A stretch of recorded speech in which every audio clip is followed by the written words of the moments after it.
Hello दोस्तों, क्या हाल है। उम्मीद करता हूँ आप लोग सब ठीक होंगे। मैं हूँ आपका दोस्त नफीस और आप देख रहे हैं मेरा चैनल डेली के मोशन। तो सऊदी अरब और गल्फ़ की कुछ ख़ास खबरों के साथ मैं हाजिर हूँ। तो सबसे पहले बात करते हैं हेडलाइन की।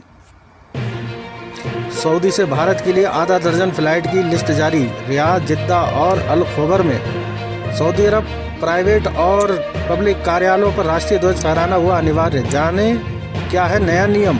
एक और भारतीय कामगार का सऊदी में मालिक के घर मौत। कोई हो आसपास तो मदद करें।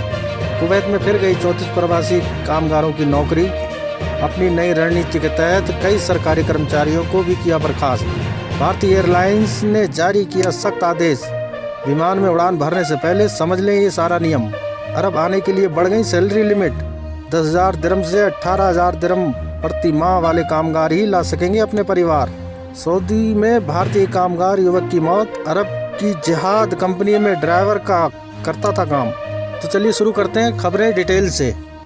सऊदी से भारत के लिए आधा दर्जन फ़्लाइट की लिस्ट जारी। रियाद, जिद्दा और अल ख़बर में यहां से लें टिकट।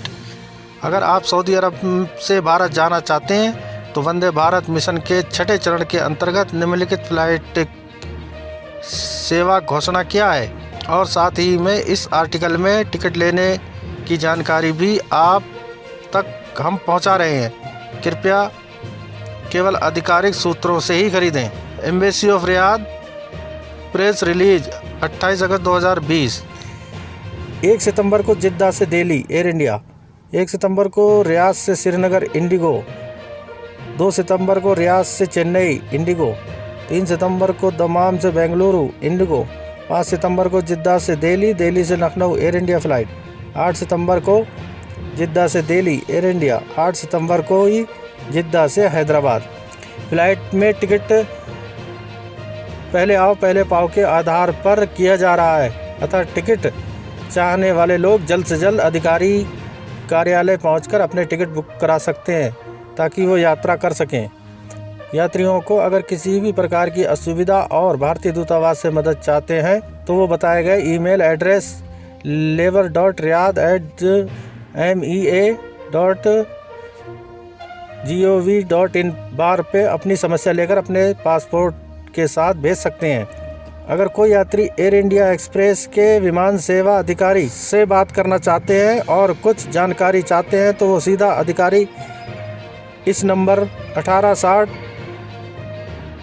233 1407 पर संपर्क कर सकते हैं। सऊदी अरब प्राइवेट और पब्लिक कार्यालयों पर राष्ट्रीय ध्वज फहराना हुआ अनिवार्य। जाने क्या है नया नियम।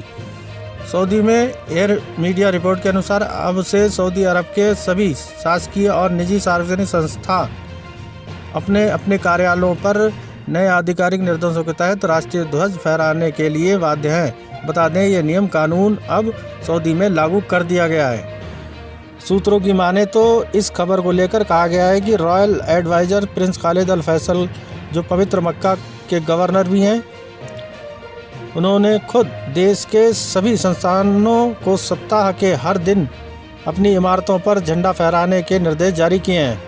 इस आदेश को जारी करने के दौरान प्रिंस खालिद के नोटिस जारी कर कहा कि कुछ सरकारी और निजी क्षेत्र सऊदी झंडा कानून के उल्लंघन के कारण अपनी इमारतों के ऊपर राष्ट्रीय ध्वज को फहराने में विफल होते हैं। ऐसे में अब सभी संस्थानों पर इस मामले में नज़र रखी जाएगी।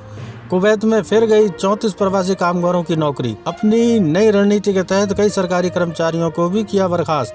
कोरोना काल में लगातार प्रवासी कामगारों को नौकरी से बर्खास्त कर रही है। दरअसल मीडिया रिपोर्ट की माने तो कुवैत के सामाजिक मामलों में के मंत्रालय 34 प्रवासी कर्मचारियों के कॉन्ट्रैक्ट को विदेशी श्रमिक की संख्या में कटौती और देश की जनसंख्या को कम करने की योजना के तहत बर्खास्त कर दिया है। बता दें विदेशी लोगों कुवैत 4.8 मिलियन आबादी में लगभग 3.4 मिलियन हैं। ऐसे में कुवैत सरकार लगातार विदेशी कामगारों को देश से बाहर का रास्ता दिखा रही है। गौरतलब है कि बर्खास्त किए गए प्रवासियों में मंत्री के कार्यालय में एक कानूनी सलाहकार, एक लेखा विशेषज्ञ, एक वरिष्ठ कानूनी विशेषज्ञ और मंत्रालय के सामाजिक देखभाल क्षेत्र में सामाजिक और मनोवैज्ञानिक सेवा कार्यकर्ता शामिल हैं। खबर के मुताबिक एक आधिकारिक सूत्र के हवाले से कहा गया है कि मंत्रालय में काम करने वाले एक्सपर्ट्स की सेवा समाप्त करने की वजह से नौकरियों में नागरिकों को विदेश भेजने की नीति के अनुरूप है। बता दें, बर्खास्त किए गए कुछ लोगों की उम्र 60 साल हो चुकी है। बता दें, ये आदेश मंत्रालय के अंडर सेक्रेटरी अब्दुल अजीज शोएब के द्वारा जारी किया गया है।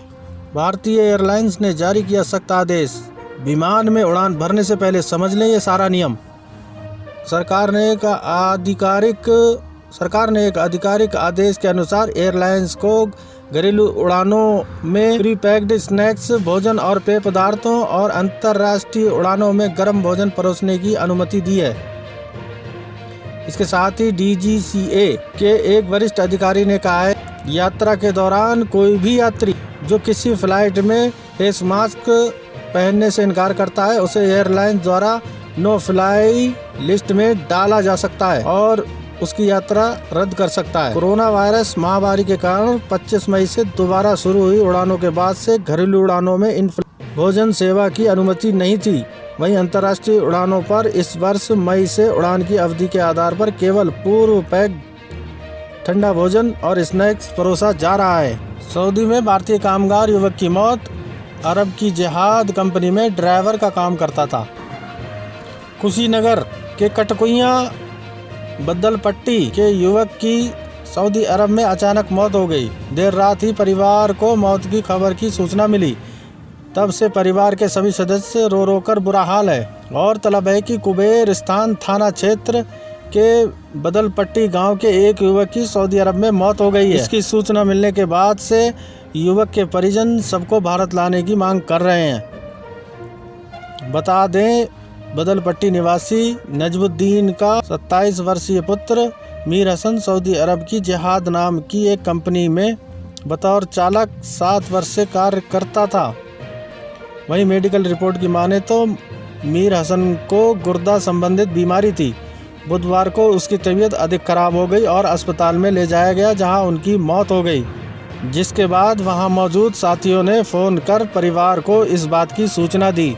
तो दोस्तों, ये थी सऊदी अरब और गल्फ़ की कुछ ख़ास खबरें, और कुछ ख़ास खबरों के साथ फिर हाजिर होता हूँ अगली वीडियो में। जब तक के लिए अपना ख्याल रखिए। अल्लाह हाफिज़।